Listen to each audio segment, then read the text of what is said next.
Welcome to Sniper's Rest. Sniper's Rest is the last best rest stop in the here and there, the place between where you're coming from and where you're going. I am Sniper Shadow, and I reside here in Sniper's Rest as a guide and custodian to those who pass through here. I visit the worlds within the multiverse often, but I am always here to guide and care for travelers such as yourself that pass through the here and there. Welcome, my friend. Do you ever feel as if your week has been terribly busy, but you've never quite gotten anything done? That is quite how I felt the last week. I was supposed to do many things, and it seems like I did none of them. Never mind, however. This week is a new week, and sometimes life isn't about the achievements, but more about what you see along the way. Please take a rest here before continuing your journey. Last we left off, we were reading The Picture of Dorian Gray by Oscar Wilde.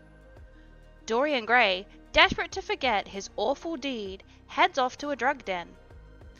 By chance, he is called that fateful nickname, and Sybil's brother overhears. He has been hunting for her Prince Charming for 18 years. When he catches Dorian in an alley, Mr. Gray tricks him with his boyish looks and comes out of the altercation unscathed. Let's see if James can ever conduct his revenge. Chapter 18. The next day he did not leave the house, and indeed spent most of the time in his own room, sick with the wild terror of dying, and yet indifferent to life itself. The consciousness of being hunted, snared, tracked down had begun to dominate him. If the tapestry did but tremble in the wind, he shook. The dead leaves that were blown against the leaded panes seemed to him like his own wasted resolutions and wild regrets. When he closed his eyes, he saw again the sailor's face peering through the mist-stained glass, and the horror seemed to once more lay its hand upon his heart. But perhaps it had only been his fancy that had called vengeance out of the night and set the hideous shapes of punishment before him. Actual life was chaos, but there was something terribly logical in the imagination.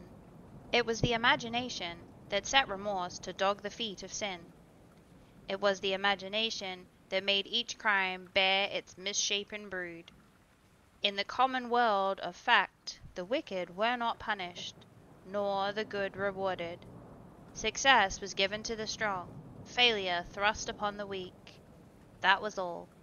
Besides, had any stranger been prowling around the house, he would have been seen by the servants or the keepers. Had any footmarks been found on the flower beds, the gardeners would have reported it. Yes, it had been merely fancy. Sybil Vane's brother had not come back to kill him. He had sailed away on his ship to founder in some winter sea. From him, at any rate, he was safe. Why, the man did not know who he was, could not know who he was. The mask of youth had saved him.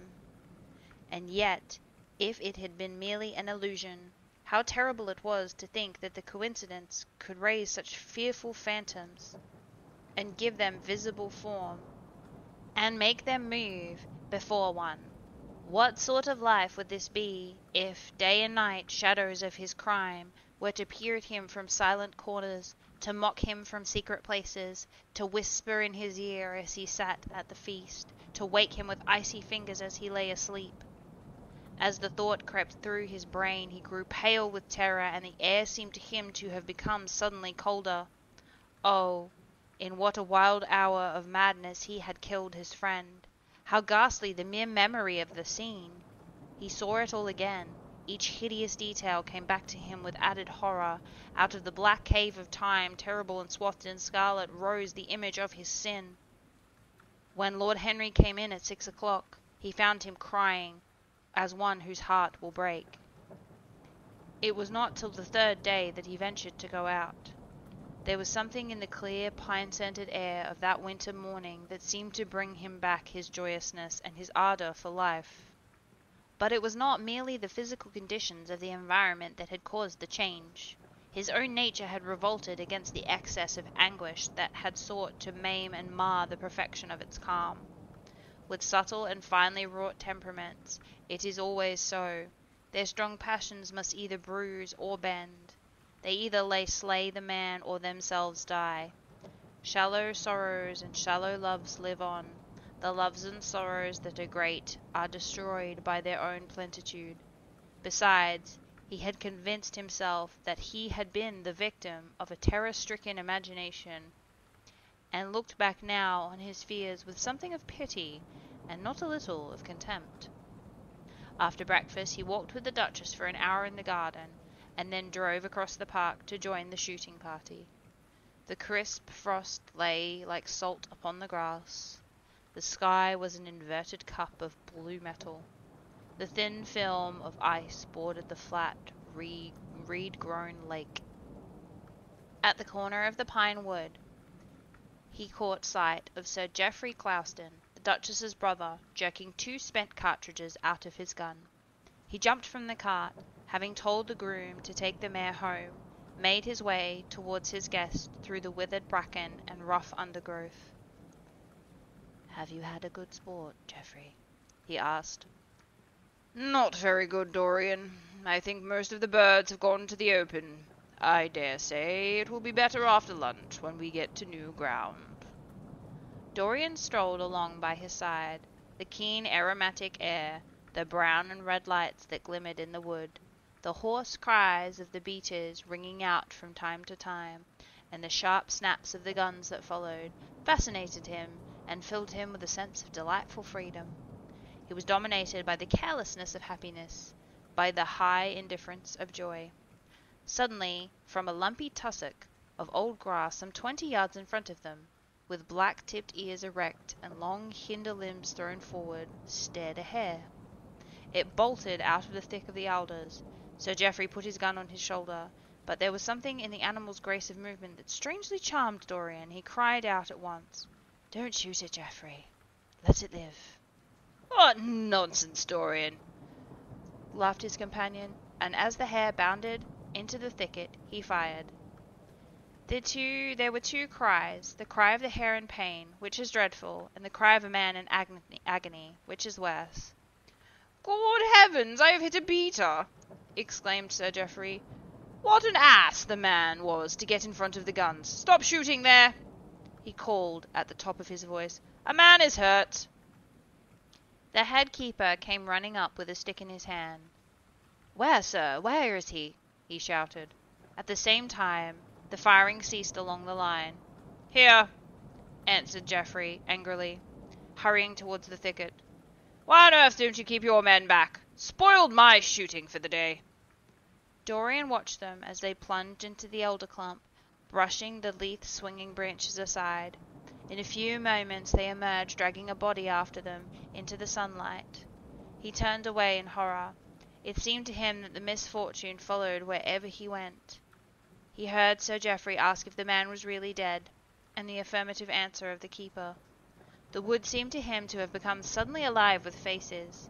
There was the trampling of myriad of feet and the low buzzes of voices. A great copper-breasted pheasant came beating through the boughs overhead. After a few moments that were to him, in his perturbed state, like an endless hour of pain, he felt a hand laid on his shoulder, and he started and looked around. "Dorian," said Lord Henry, "I had better tell them that the shooting has stopped for today. It would not look well to go on." "I wish it were stopped forever, Harry," he answered bitterly. "The whole thing is hideous and cruel. Is the man—" He could not finish the sentence. "I'm afraid so," rejoined Lord Henry. "He got the whole charge of the shot in his chest. He must have died almost instantaneously. Come, let us go home." They walked side by side in the direction of the avenue for nearly 50 yards without speaking. Then Dorian looked at Lord Henry and said with a heavy sigh, "It is a bad omen, Harry. A very bad omen." "What is?" asked Lord Henry. "Oh, this accident, I suppose. My dear fellow, it can't be helped. That was the man's own fault. Why did he get in front of the guns? Besides, it is nothing to us. It is rather awkward for Geoffrey, of course. It does not do to pepper the beaters. It makes people think that one is a wild shot. and Geoffrey is not. He shoots very straight. But there is no use in talking about the matter." Dorian shook his head. "'Tis a bad omen, Harry. I feel as if something horrible were going to happen to some of us. To myself, perhaps," he added, passing his hand over his eyes with a gesture of pain. The elder man laughed. "The only horrible thing in the world is ennui, Dorian.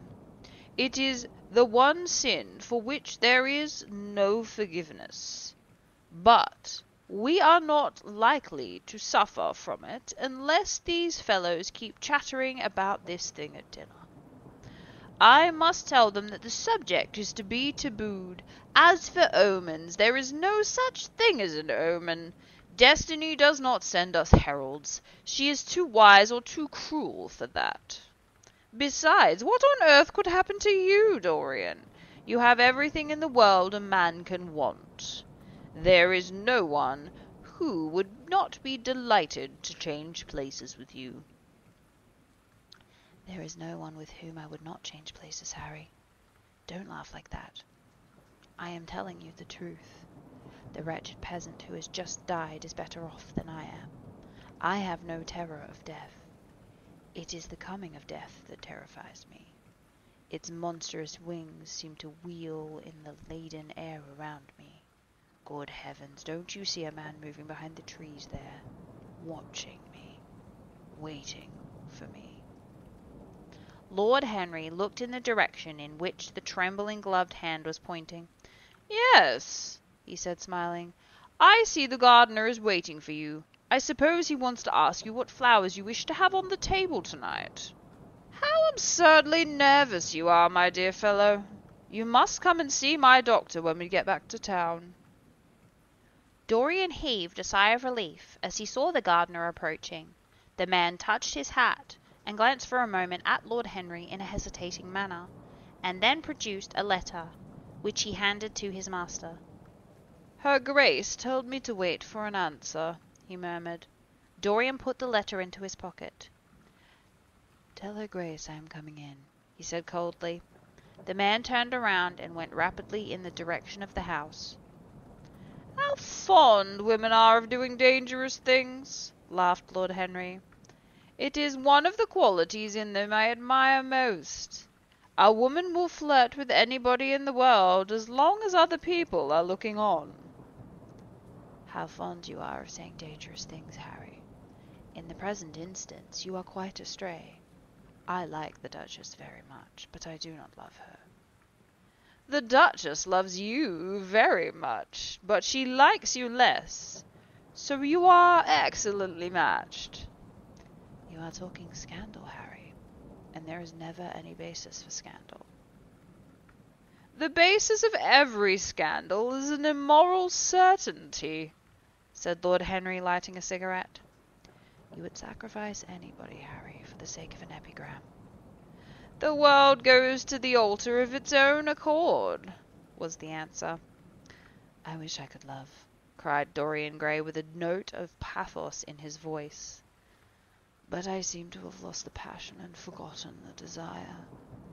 I am much too concentrated on myself. My own personality has become a burden to me. I want to escape, to go away, to forget. It was silly of me to come down here at all. I think I shall send a wire to Harvey to have the yacht got ready. On a yacht, one is safe." "Safe from what, Dorian? You are in some trouble? Why not tell me what it is? You know I would help you." "I can't tell you, Harry," he answered sadly. "And I dare say it is only a fancy of mine. This unfortunate accident has upset me. I have a horrible presentiment that something of the kind may happen to me." "What nonsense!" "I hope it is, but I can't help feeling it. Ah, here is the Duchess, looking like Artemis in a tailor-made gown. You see what we have come back, Duchess." "I have heard all about it, Mr. Gray," she answered. "Poor Geoffrey is terribly upset, and it seems that you have asked him not to shoot a hare. How curious. Yes, it was very curious. I don't know what made me say it. Some whim, I suppose. It looked like the loveliest of live things. But I am sorry they told you about the man. It is a hideous subject. It is an annoying subject, broke in Lord Henry. It has no psychological value at all. Now, if Geoffrey had done the thing on purpose, how interesting he would be. I should like to know someone who has committed a real murder. How horrid of you, Harry, cried the Duchess. Isn't it, Mr. Gray? Harry, Mr. Gray is ill again. He is going to faint. Dorian drew himself up with an effort and smiled. It is nothing, Duchess, he murmured. My nerves are dreadfully out of order, that is all. I am afraid I walked too far this morning. I didn't hear what Harry said. Was it very bad? You must tell me some other time. I think I must go and lie down. You will excuse me, won't you? They had reached the great flight of steps that led from the conservatory to the terrace. As the glass door closed behind Dorian, Lord Henry turned and looked at the Duchess with his slumberous eyes. Are you very much in love with him? He asked. She did not answer for some time, but stood gazing at the landscape. I wish I knew, she said at last. He shook his head. Knowledge would be fateful. It is uncertainty that charms one, a mist that makes things wonderful. One may lose one's way. Always ends at the same point, my dear Gladys. And what is that? Disillusion. It was my debut in life, she sighed. It came to you crowned. I am tired of strawberry leaves. They become you. Only in public. Oh, you would miss them, said Lord Henry. I will not part with a petal. Monmouth has ears. Old age is dull of hearing. Has he ever been jealous? I wish he had been. He glanced about, as if in search of something. What are you looking for? She inquired. The button from your foil, he answered. You have dropped it. She laughed. I still have the mask. It makes your eyes lovelier, was his reply. She laughed again. Her teeth showed like white seeds in the scarlet fruit. Upstairs in his own rooms, Dorian Gray was lying on the sofa, with terror tingling in every fibre of his body. Life had suddenly become too hideous of a burden to bear. The dreadful death of the unlucky beater, the shot in the thicket like a wild animal, had seemed to him to prefigure death for himself also. He had nearly swooned at what Lord Henry had said in chance of mood of his cynical jesting. At 5 o'clock he rang his bell for his servant, and gave him orders to pack his things for the night express to town, and to have the brougham at the door by 8:30. He was determined not to sleep another night at Selby Royal. It was an ill-omened place. Death walked there in the sunlight. The grass of the forest had been spotted with blood. Then he wrote a note to Lord Henry, telling him that he was going up to town to consult his doctor, and asking him to entertain his guests in his absence. He was putting it into an envelope when a knock came at the door, and his valet informed him that the head keeper wished to see him. He frowned and bit his lip. Send him in, he muttered after some moments' hesitation. As soon as the man entered, Dorian pulled his cheque-book out of the drawer and spread it out before him. I suppose you have come about the unfortunate accident this morning, Thornton? He said, taking up a pen. Yes, sir, answered the gamekeeper. Was the poor fellow married? Had he had any people dependent on him? Dorian asked, looking bored. If so, I should not like them to be left in want, and I will send them any sum of money you may think is necessary. We don't know who he is, sir. That is what I took the liberty of coming to you about. Don't know who he is? Dorian said listlessly. What do you mean? Wasn't he one of your men? No, sir. I've never seen him before. Seemed like a sailor, sir. The pen dropped from Dorian Gray's hand, and he felt as if his heart had suddenly stopped beating. A sailor, he cried out. Did you say a sailor? Yes, sir. He looks as if he's been a sort of sailor, tattooed on both arms, that kind of thing. Was there anything found on him? Said Dorian, leaning forward and looking the man with startled eyes. Anything that would tell his name? Some money, sir. Not much. And a six-shooter. But there was no name of any kind. A decent-looking man, sir, but rough-like. A sort of sailor, we think. Dorian started to his feet. A terrible hope fluttered past him. He clutched at it madly. Where is the body? He exclaimed. Quick, I must see it at once. It's in an empty stable in the farm home, sir. The folk don't like to have that sort of thing in their houses. They say a corpse brings bad luck. The home farm. Go there at once and meet me. Tell one of the grooms to bring my horse round. No, never mind, I'll go to the stables myself. It will save time. And in less than a quarter of an hour, Dorian Gray was galloping along the avenue as hard as he could go. The trees seemed to sweep past him in a spectral progression, and the wild shadows fling themselves across his path. Once the mare swerved at a white gate-post and nearly threw him. He lashed her across the neck with his crop. She cleft the dusky air like an arrow. The stones flew from her hoofs. At last he reached the home farm.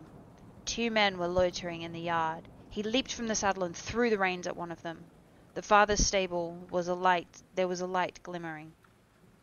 Something seemed to tell him that the body was there, and he hurried to the door and put his hand upon the latch. There he paused for a moment, feeling that he was on the brink of a discovery that would either make or mar his life. He thrust the door open and entered. On a heap of sacking in the far corner was lying the dead body of a man dressed in a coarse shirt and a pair of blue trousers. A spotted handkerchief had been placed over the face. A coarse candle stuck in a bottle spluttered beside it. Dorian Gray shuddered. He felt that his could not be the hand to take the handkerchief away, and he called out to one of the farm servants to come in. Take that thing off his face. I wish to see it, he said, clutching at the doorpost for support. When the farm servant had done so, he stepped forward. A cry of joy broke from his lips. The man who had been shot in the thicket was James Vane. He stood there for a minute, looking at the dead body. As he rode home, his eyes were full of tears, for he knew he was safe. Chapter 19. There is no use in your telling me that you are going to be good, cried Lord Henry, dipping his white fingers into a red copper bowl filled with rose water. You are quite perfect. Pray don't change. Dorian shook his head. No, Harry, I have done too many dreadful things in my life. I am not going to do any more. I began my good actions yesterday. Where were you yesterday? In the country, Harry. I was staying at a little inn by myself.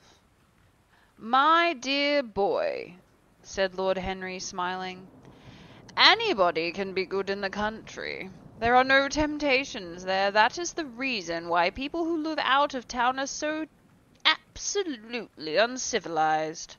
Civilization is not by any means an easy thing to attain to. There are only 2 ways by which a man can reach it. One is by being cultured, the other is by being corrupt. Country people have no opportunity of being either, so they stagnate. Culture and corruption, echoed Dorian. I have known something of both. It seems terrible to me now that they should ever be found together. For I have a new ideal, Harry. I am going to alter. I think I have altered. You have not yet told me what your good action was. Or did you say you had done more than one? Asked his companion as he spilled onto his plate a little crimson pyramid of seeded strawberries, and threw a perforated, shell-shaped spoon, snowed white sugar upon them. I can tell you, Harry. It is not a story I could tell anyone else. I spared somebody. It sounds vain, but you understand what I mean. She was quite beautiful and wonderfully like Sybil Vane. I think it was that which first attracted me to her. You remember Sybil, don't you? How long ago that seems. Well, Hetty was not one of our own class, of course. She was a simple girl in the village. But I really loved her. I am quite sure that I loved her. All during this wonderful May that we have been having, I used to run down and see her 2 or 3 times a week. Yesterday she met me in a little orchard. The apple blossoms kept on tumbling down on her hair, and she was laughing. We were to have gone away together this morning at dawn. Suddenly, I determined to leave her as flower-like as I had found her. I should think the novelty of the emotion must have given you all the thrill of real pleasure, Dorian, interrupted Lord Henry. But I can finish your ordeal for you. You gave her good advice and broke her heart. It was the beginning of your reformation. Harry, you are horrible. You mustn't say these dreadful things. Hetty's heart is not broken. Of course she cried and all that, but there is no disgrace upon her. She can live, like Perdita, in her garden of mint and marigold. You weep over a faithless Florizel, said Lord Henry, laughing as he leaned back in his chair. My dear Dorian, you have the most curiously boyish moods. Do you think that this girl will ever really be content now with anyone of her own rank? I suppose she will be married some day to a rough carter or a grinning ploughman. Well, the fact of having met you and loved you will teach her to despise her husband, and she will be wretched. From a moral point of view, I cannot say that I think much of your great renunciation. Even a beginning, it is poor. Besides, how do you know that Hetty isn't floating at present in the moment of some starlit mill pond with her lovely water lilies around her like Ophelia? I can't bear this, Harry. You mock at everything, and then suggest the most serious tragedies. I am sorry I told you now. I don't care what you say to me. I know I was right in acting as I did. Poor Hetty. As I rode past the farm this morning, I saw her white face at the window like a spray of jasmine. Don't let us talk about it any more. And don't try to persuade me that the first good action I have done for years, the first little bit of self-sacrifice I have ever known, is really a sort of sin. I want to be better, and I am going to be better. Tell me something about yourself. What is going on in town? I have not been to the club for days. People are discussing poor Basil's disappearance. I should have thought they got tired of that by this time, Dorian said, pouring himself out some wine and frowning slightly. My dear boy, they have only been talking about it for 6 weeks, and the British public are not really equal to the mental strain of having more than one topic every 3 months. They have been fortunate lately, however. They have had my own divorce case and Alan Campbell's suicide, and now they have the mysterious disappearance of an artist. Scotland Yard still insists the man in the grey ulster who left for Paris by the midnight train on the 9th of November was poor Basil, and the French police declare that Basil never arrived in Paris at all. I suppose in about a fortnight we shall be told that he has been seen in San Francisco. It is an odd thing, but everyone who disappears is to be said to be seen in San Francisco. It must be a delightful city, and possess all the attractions of the next world. What do you think happened to Basil? Asked Dorian, holding up his burgundy against the light, and wondering how it is that he could discuss the matter so calmly. I have not the slightest idea, If Basil chooses to hide himself, it is no business of mine. If he is dead, I do not want to think about him. Death is the only thing that ever terrifies me, and I hate it." "Why?" said the younger man wearily. "Because," said Lord Henry, passing beneath his nostrils the gilt trellis of an open vinaigrette box, "one can only survive everything nowadays except that. Death and vulgarity are the only two facts in the 19th century that anyone cannot explain away. Let us have our coffee in the music room, Dorian. You can play Chopin to me. The man with whom my wife ran away with played Chopin exquisitely. Poor Victoria. I was very fond of her. The house is rather lonely without her. Of course, married life is merely a habit, a bad habit. But then one regrets the loss of even one's worst habits. Perhaps one regrets them the most. They are an essential part of one's personality." Dorian said nothing, but rose from the table, and passing into the next room, sat down to the piano and let his fingers stray across the white and black ivory of the keys. After the coffee had been brought in, he stopped, and looked over at Lord Henry and said, "Harry, did it ever occur to you that Basil was murdered?" Lord Henry yawned. Basil was very popular, and always wore a Waterbury watch. Why should he have been murdered? He was not very clever enough to have enemies, and of course he had wonderful genius for painting. But a man can paint like Vasquez, and yet be as dull as possible. Basil really was rather dull. He only interested me once, and that was when he told me years ago that he had a wild adoration for you, and that you were the dominant motive of his art. "I was very fond of Basil," said Dorian with a note of sadness in his voice. "But don't people say that he was murdered?" "Oh, some of the papers do. It does not seem to be at all probable to me. I know there are dreadful places in Paris, but Basil was not the sort of man to have gone to them. He had no curiosity. It was his chief defect." "What would you say, Harry, if I told you I had murdered Basil?" said the younger man. He watched him intently after he had spoken. "I would say, my dear fellow, that you were posing for a character that doesn't suit you. All crime is vulgar, and all vulgarity is crime. It is not in you, Dorian, to commit a murder. I am sorry if I hurt your vanity by saying so, but I assure you it is true. Crime belongs exclusively to the lower orders. I don't blame them in the smallest degree. I should fancy that crime was to them what art is to us. Simply a method of procuring extraordinary sensations." "A method of procuring sensations. Do you think, then, that a man who has once committed murder could possibly do the same crime again? Don't tell me that." "Oh, anything that becomes a pleasure, if one does it too often," cried Lord Henry, laughing. "But that is one of the most important secrets in life. I should fancy, however, that murder is always a mistake. One should never do anything one cannot talk about after dinner. But let us pass from poor Basil. I wish I could believe that he had come to such a really romantic end as you suggest, but I can't. I dare say he fell into the scene of an omnibus, and that the conductor hushed up the scandal. Yes, I should fancy that was his end.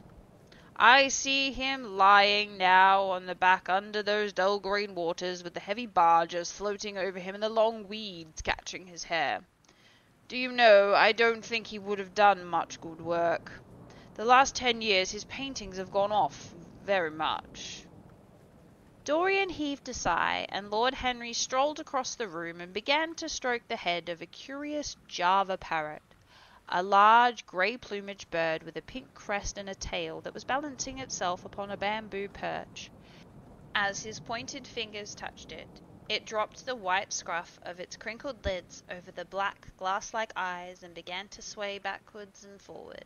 "Yes," he continued, turning round and taking his handkerchief out of his pockets. "His paintings had quite gone off.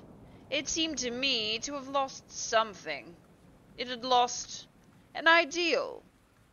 When you and he ceased to be great friends, he ceased to be a great artist. What was it that separated you? I suppose he bored you. If so, he never forgave you. It's a habit bores have. By the way, what has become of that wonderful portrait he did of you? I don't think I have ever seen it since he finished it. Oh, I remember you telling me years ago you had sent it down to Selby, and that it had got mislaid or stolen on the way. You never got it back. What a pity. It really was a masterpiece. I remember I always wanted to buy it. I wish I had now. It belonged to Basil's best period. Since then, his work was a curious mixture of bad painting and good intentions that always entitles a man to be called a representative British artist. Did you advertise for it? You should. I forget, said Dorian. I suppose I did. I never really liked it. I am sorry that I sat for it. The memory of the thing is hateful to me. Why do you talk of it? It used to remind me of those curious lines in some play. Hamlet, I think. How do they run? Like the painting of a sorrow, a face without a heart. Yes, that is what it was like. Lord Henry laughed.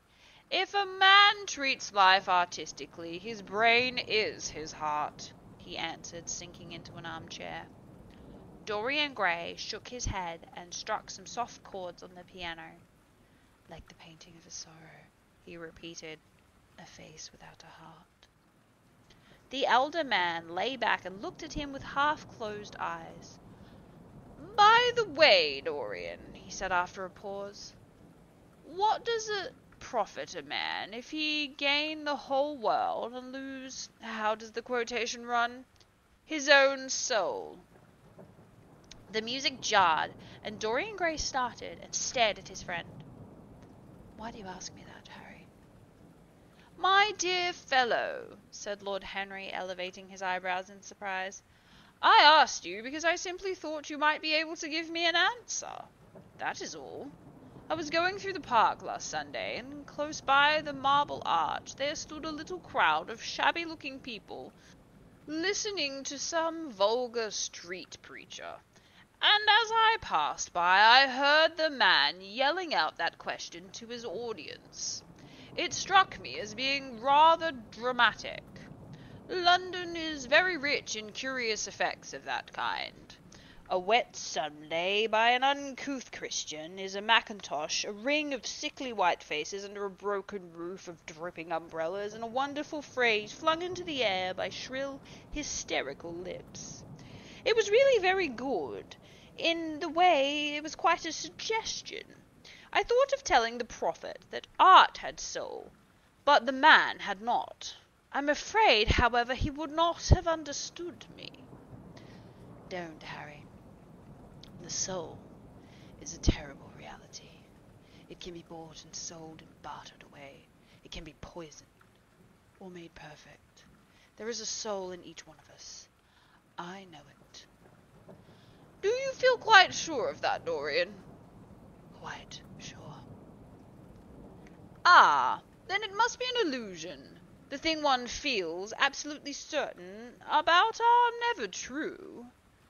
That is the fatality of faith and the lesson of romance. How grave you are. Don't be so serious. What you have, or I too, do with the superstition of our age. No, we have given up our belief in the soul. Play me something.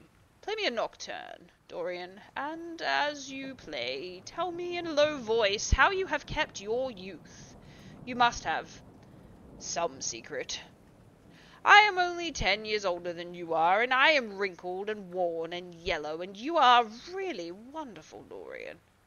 You have never looked more charming than you do this night. You remind me of the day I first saw you. You were rather cheeky, very shy, and absolutely extraordinary. You have changed, of course, but not in appearance. I wish you would tell me your secret. To get back my youth, I would do anything in the world, except take exercise, get up early, or be respectable. Youth! There is nothing like it. It's absurd to talk of the ignorance of youth. The only people whose opinions I listen to now with any respect are people much younger than myself. They seem in front of me. Life has revealed them to their latest wonder, and as for the aged, I always contradict the aged.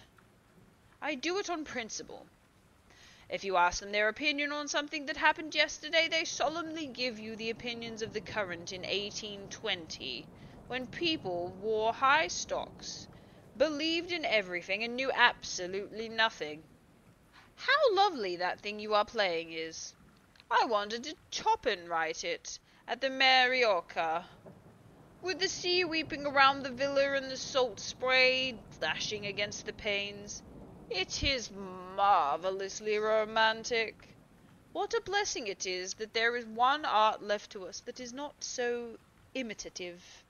Don't stop. I want music tonight. It seems to me that you are the young Apollo and that I am the Marius listening to you. I have sorrows, Dorian, of my own that even you know nothing of. The tragedy of old age is not that one is old, but that one is young. I am amazed sometimes at my own sincerity. Ah, Dorian, how happy you are. What an exquisite life you have. You have drunk deeply of everything. You have crushed the grapes against your palate. Nothing has been hidden from you, and it has all been to you no more than the sound of music. It has not marred you. You are still the same. I am not the same, Harry. Yes, you are the same. I wonder what the rest of your life will be. Don't spoil it with renunciations. At present, you are a type of perfect. Don't make yourself incomplete. You are quite flawless now. You need not shake your head, you know you are. Besides, Dorian, don't deceive yourself. Life is not governed by will or intention. Life is a question of nerves and fibre and slowly built-up cells in which you thought hides itself and passion has its dreams. You may fancy yourself safe and think yourself strong, but a chance tone of colour in the room or a morning sky or a particular perfume that you had once loved and that brings you subtle memories of it. A line you had forgotten from a poem that you had come across again. A cadence from a piece of music that you had ceased to play. I tell you, Dorian, that it is on things like these that our lives depend. Browning writes somewhere about our senses will imagine them for us. There are moments when the odor of lilacs blanc passes suddenly across me and I have to live the strangest month of my life over again. I wish I could change places with you, Dorian. The world has cried out against both of us, but it has always worshipped you. It will always worship you. You are the type what the age is searching for, and what it is afraid it has found. I am so glad that you have never done anything, never carved a statue or painted a picture or produced anything outside of yourself. Life has been your art. You have set yourself to music. Your days are your sonnets. Dorian rose up from the piano and passed his hand through his hair. Yes, life has been quite exquisite, he murmured. But I am not going to have the same life, Harry, and you must not say these extravagant things to me. You don't know everything about me. I think if you did, even you would turn from me. You laugh. Don't laugh. Why have you stopped playing, Dorian? Go back and give me the nocturne over again. Look at that great honey-coloured moon that hangs in the dusky air. She is waiting for you to charm her, and if you play, she will come closer to the earth. You won't? Let's go to the club, then. It has been a charming evening, and we must end it charmingly. There is someone at White's who wants immensely to know you. Young Lord Poole, Bournemouth's eldest son. He He has already copied your neckties and has begged me to introduce you to him. He is quite delightful and rather reminds me of you." "I hope not," said Dorian with a sad look in his eyes. "I am tired tonight, Harry. I shan't go to the club. It is nearly 11. I want to go to bed early." "Do stay. You have never played so well as tonight. There is something in your touch that was wonderful. It had more expression than I have ever heard from it before." "It is because I am going to be good," he answered, smiling. "I am already a little changed already." "You cannot change me, Dorian," said Lord Henry. "You and I will always be friends." "Yet you poisoned me with a book once. I should not forgive that, Harry. Promise me you will never lend that book to anyone else. It does harm." "My dear boy, you really are beginning to moralize. You will soon be going about like the converted and the revivalists, warning people of all the sins of which you have grown tired. You are much too delightful to do that. Besides, it is no use. You and I are what we are, and what we will be, we will always be. As for the book being poisoned, there is no such thing as that. Art has no influence upon action. It annihilates the desire to act. It is superbly sterile. The book that the world calls immoral are books that show the world in its own shame. That is all. But we won't discuss literature. Come round tomorrow. I'm going to ride at 11. We might go together, or I will take you to lunch afterwards with Lady Braxham. She is a charming woman, and wants to consult you about some tapestries she is thinking of buying. Mind you come. Or shall we lunch with our little Duchess? She says she never sees you now. Perhaps you are tired of Gladys? I thought you would be. Her clever tongue gets on one's nerves. Well, in any case, be here at 11. "Must I really come, Harry?" "Certainly. The park is quite lovely now. I don't think there have been ever such lilacs since the year I met you." "Very well, I shall be there at 11. said Dorian. Good night, Harry." As he reached the door, he hesitated for a moment, as if he had more to say. Then he sighed and went out. Chapter 20. It was a lovely night, so warm that he threw his coat over his arm, and he did not even put on his silk scarf round his throat. As he strolled home, smoking a cigarette, 2 young men in the evening dress passed him. He heard one of them whisper to the other, "That is Dorian Gray." He remembered how pleased he used to be when he was pointed out, or stared at, or talked about. He was tired of hearing his own name now. Half the charm of the little village where he had been so often lately was that no one knew who he was. He had often told the girl whom he had lured to love him that he was poor, and she had believed him. He had told her once that he was wicked, and she had laughed at him, and answered that wicked people were always very old and very ugly. What a laugh she had, just like a thrush singing. And how pretty she had been in her cotton dresses and large hats. She knew nothing, but she had everything that he had lost. When he reached home, he found his servant waiting up for him, sent him to bed, and threw himself down on the sofa in the library, and began to think over some of the things that Lord Henry had said to him. Was it really true that one could never change? He felt a wild longing for the unstained purity of his boyhood, his rose-white boyhood, as Lord Henry had once called it.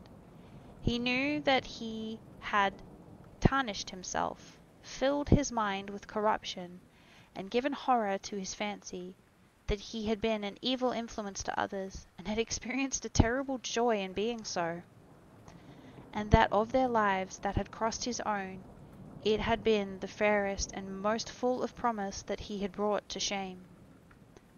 But was it all irretrievable? Was there no hope for him?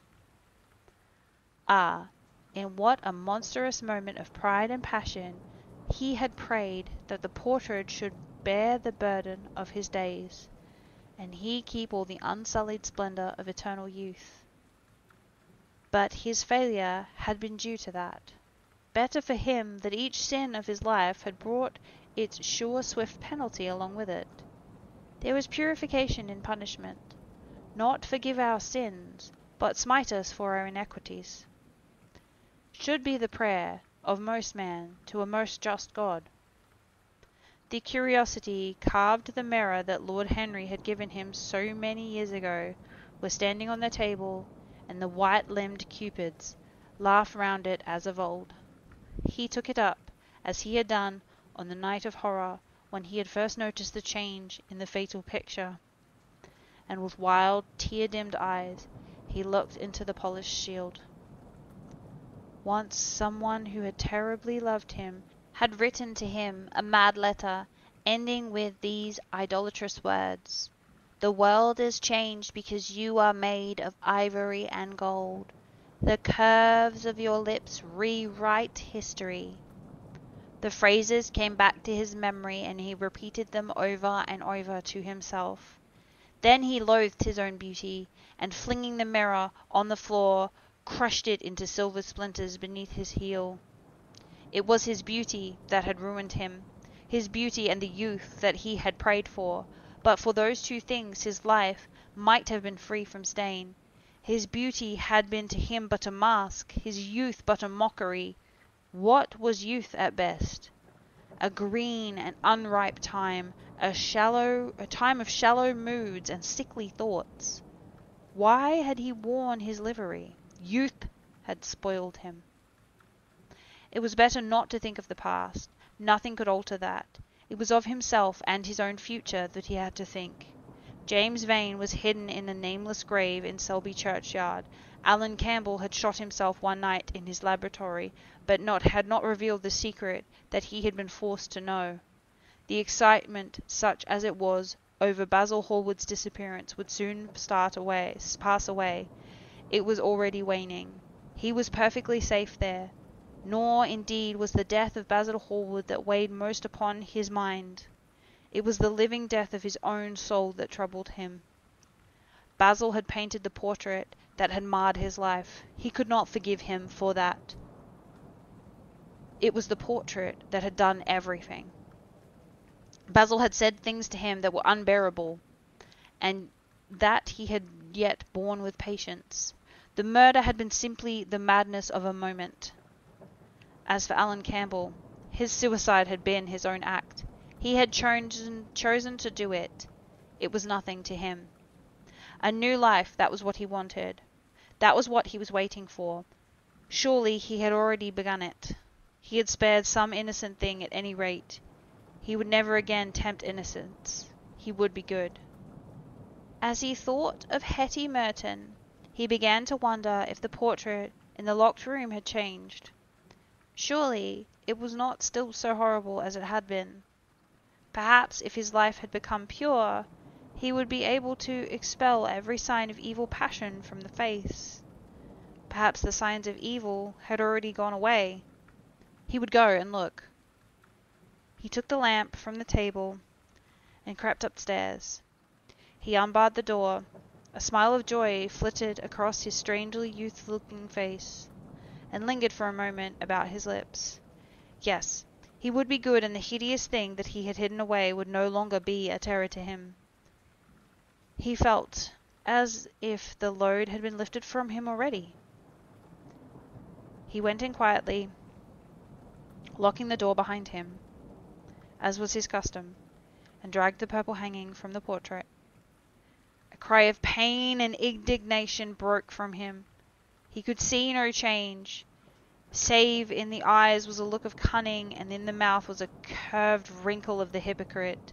The thing was still loathsome, more loathsome if possible than before, and the scarlet dew that spotted the hand seemed brighter and more like blood newly spilled. Then he trembled. Had it been merely vanity that made him do his one good deed? Or the desire for a new sensation, as Lord Henry had hinted with his mocking laugh? Or that passion to act a part of something that makes us do things finer than we are ourselves? Or perhaps all of these? And why was the red stain larger than it had been? It had seemed to have crept like a horrible disease over the wrinkled fingers. There was blood on the painted feet, as though the thing had dripped. Blood even on the hand that had not held the knife. Confess. Did it mean he was to confess? To give up and be put to death? He laughed. He felt that the idea was monstrous. Besides, even if he did confess, who would believe him? There was no trace of the murdered man anywhere. Everything that belonged to him had been destroyed. He himself had burned what had been below stairs. The world would simply say that he was mad. They would shut him up if he persisted in the story. Yet it was his duty to confess, to suffer public shame, and to make public atonement. There was a God who called upon men to tell their sins to the earth as well as to heaven. Nothing he could do would cleanse him until he had owned his own sin. His sin? He shrugged his shoulders. The death of Basil Hallward seemed very little to him. He was thinking of Hetty Merton, for it was an unjust mirror, this mirror of his soul he was looking at.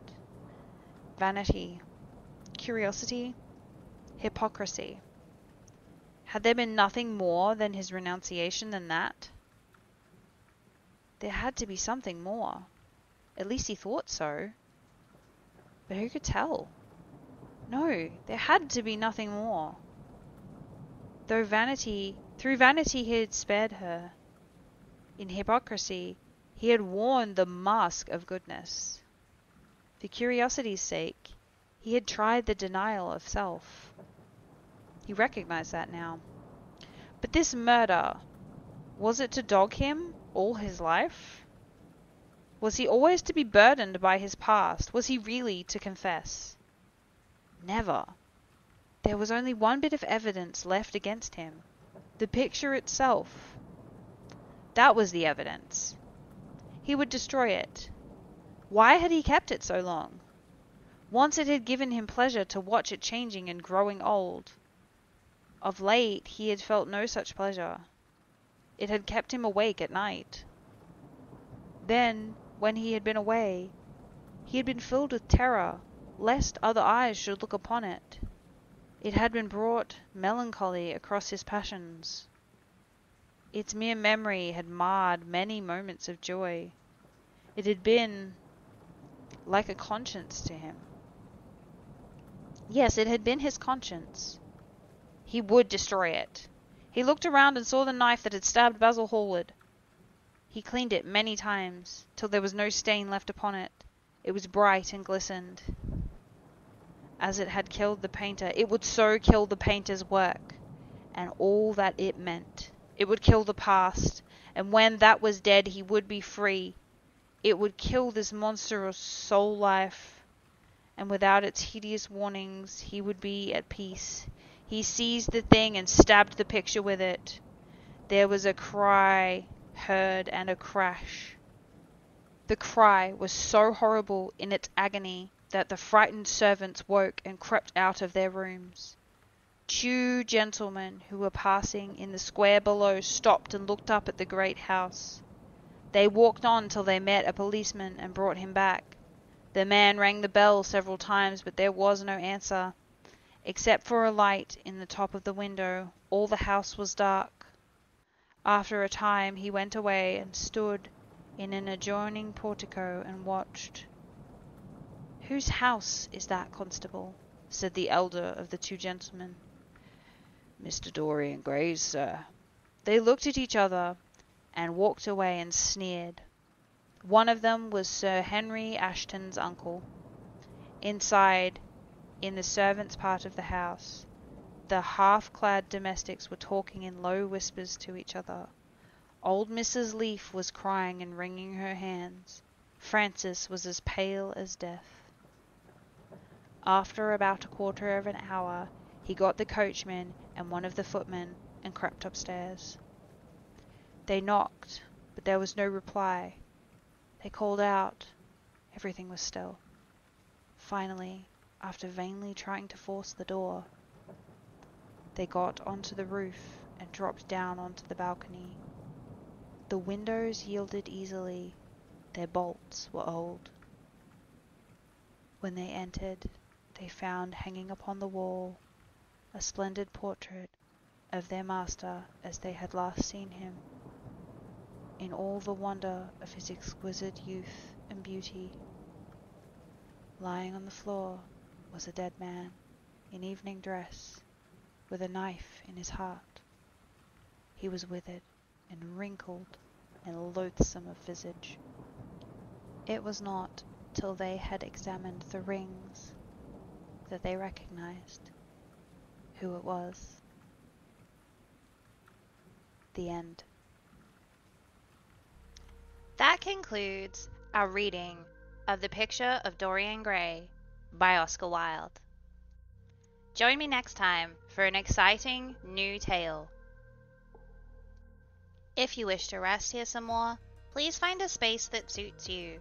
Whether you curl up by the fire, partake in some food and beverages in our kitchen, take a nap in one of our many rooms, or take a stroll around the garden, please know you are always welcome at Sniper's Rest, my friend. If you are continuing your journey, the multiverse is filled with opportunities this week. To the north, goodness me, the children are lost and you must find them. The garden is filled with lots of nasty creatures. You must fight your way through many battles to reunite with your family. Can you finally find them? To the west, I know you don't remember anything, but you must bring back the light. Help the ancestors find their way and free them so that they may return to the stars. Welcome to the skies, child. To the east, woohoo! Let's go! Hang on. Is everything backwards? The game's already done? Well, better undo it, I guess. A unique experience awaits you as life rolls on. In reverse. And if you are making your own way out there, good luck, my friend, wherever you end up. Wherever you come from and wherever you're going, thank you for spending some time here with us at Sniper's Rest. Remember to take care of yourself, be kind to others, hydrate, take a moment to look out into the world and marvel at how incredible it all is. How incredible you are, friend. Until next time, please take care on your way.